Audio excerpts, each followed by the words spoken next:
Bonjour tout le monde, c'est Benoît de Smith du site moindépendant.com, j'espère que vous allez bien. Et aujourd'hui je réponds à la question, est-ce possible de devenir riche et de s'enrichir grâce à la location saisonnière?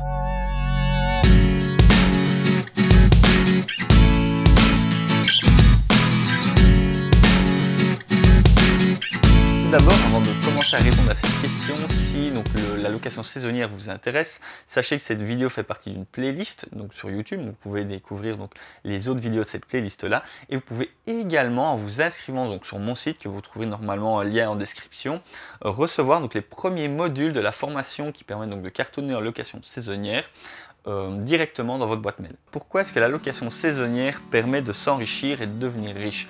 Alors on ne va pas parler de la notion de richesse d'ailleurs, d'accord, parce que bon, être riche, la définition peut être différente pour chacun a des objectifs différents. Mais la location saisonnière permet quoi? Permet de pouvoir donc gagner de l'argent rapidement et de manière beaucoup plus souple que dans de la location traditionnelle. Pourquoi? Parce que vous pourriez très bien, c'est ce que j'ai imagé ici sur le PowerPoint que vous voyez, vous pouvez très bien donc louer votre habitation personnelle pour pouvoir donc obtenir des revenus tous les mois et donc de cette manière-là pouvoir économiser beaucoup plus facilement pour pouvoir faire d'autres investissements. Par exemple, si vous allez voir peut-être chaque mois vos beaux-parents, votre famille ou vos parents avec vos enfants, vous pourriez très bien aller loger, donc voilà, si l'espace est possible, aller loger un week-end chez vos parents avec vos enfants, donc d'avoir votre habitation libre et de la mettre en location saisonnière sur un site tel que Airbnb ou Abritel ou n'importe lequel. Et donc d'avoir la possibilité d'avoir des locations ce week-end-là qui pourraient vous rapporter entre, je sais pas moi, entre 60 et 200 euros rien que sur le week-end. Donc ça peut vraiment être intéressant pour pouvoir donc réussir à accumuler, à gagner de l'argent rapidement et de manière beaucoup plus souple qu'un investissement traditionnel dans le domaine immobilier.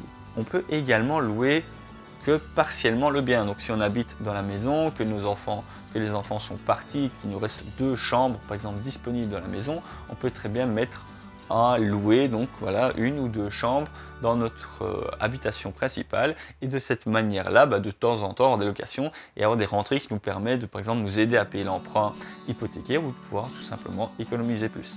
La location saisonnière permet une évolution relativement rapide. Pourquoi? Parce que ça ramène énormément de cash. Quand je dis rapide, c'est si on a un taux d'occupation, donc si on a quand même pas mal de journées sur notre mois qui sont louées, ça permet donc de ramener beaucoup d'argent rapidement et cet argent suivant l'endroit où on est, les possibilités, voilà, les impôts, etc., la région, on paye plus ou moins d'impôts et donc forcément une grosse partie de l'argent arrive en bénéfice et on peut rapidement évoluer au niveau financier grâce à cette grosse marge de bénéfice sur la location saisonnière qui peut nous permettre de réinvestir dans d'autres biens et de refaire donc d'autres logements en location saisonnière. Néanmoins, la location saisonnière à long terme est difficilement tenable. En tout cas, la gestion est beaucoup plus complexe et sans diminuer notre marge de bénéfice, on ne pourra pas gérer un grand portefeuille de biens en location saisonnière sans que ça nous bouffe ou tout notre temps ou énormément d'argent. Il y a 3 choses qui font qu'à long terme, la location saisonnière est difficilement tenable. La première, c'est tout simplement le temps que ça demande au niveau de la gestion. Il faut répondre aux questions des personnes qui désirent donc venir louer, lorsqu'ils demandent par exemple à quelle heure on peut rentrer dans la maison, comment est-ce qu'on y accède, dans quel coin ça se trouve, est-ce qu'il y a des essuies. Ça m'arrive souvent, j'ai souvent ce genre de questions. Il faut bien que quelqu'un y réponde. Il y a les check-in et les check-out. Alors il y a des possibilités, des astuces qui permettent d'éviter ces étapes-là et donc de gagner du temps. J'en parle dans ma formation et peut-être dans différentes autres vidéos qu'on retrouvera donc sur ma chaîne. Il y a aussi les lois qui sont en train de continuellement donc évoluer.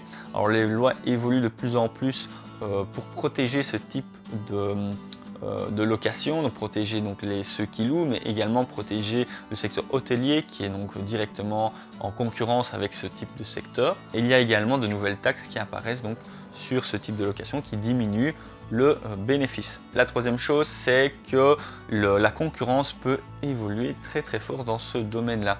Alors évidemment, il n'y a pas autant de personnes qui veulent louer le bien que l'on possède en location saisonnière que de personnes qui voudraient y habiter, par exemple. Il y a moins de demandes d'habitation dans votre région, enfin à moins que vous soyez dans un secteur très touristique.